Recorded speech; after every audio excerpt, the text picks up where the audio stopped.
Umnyango wezemfundo eEastern Cape uthi konke kumi ngomumo malungana nezivivinyo zika Matikuletsheni futhi wenze konke okusemandleni ukwelekelela abafundi. Intatheli yezindaba zeSABC eEastern Cape uLubabalo Dada ibisesikoleni iVukuhambe high nokuyisikole sabafundi abanezidingo ezikhethekile iyobheka ukuthi kuhamba kanjani.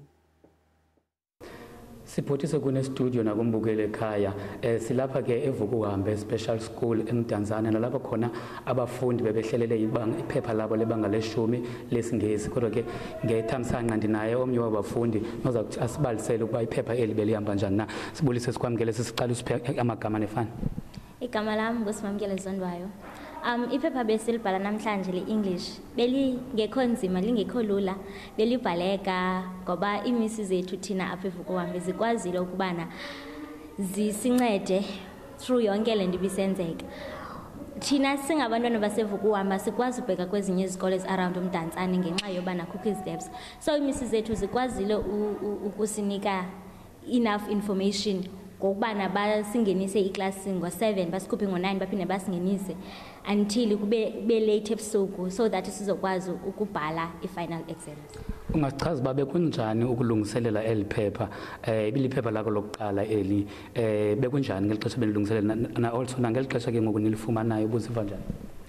Ngokuba silungiselela iphepha bendingoyiki and neclass nayo ibingenanto ezibheke eqaleni bana bayoyika bebezixeleba ba ready nangoku silifumanayo iphepha nangoku mna ndilibonayo bendonwabile because lento ndibone phayana ngenye yezinto bendizirevise.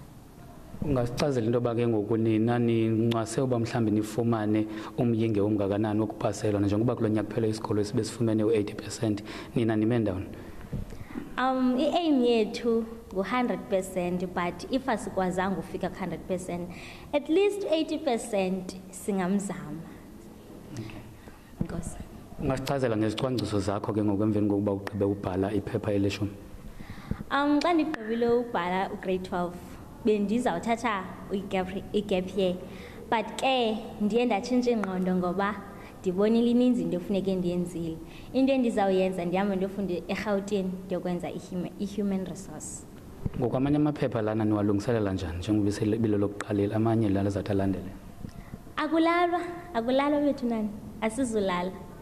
Ulala ngoku mna ndizolala after i-30 kaNovemba bengona ndiqalayo uphumla because ndisebenzela into enkulu. Enkosi kakhulu masibulele.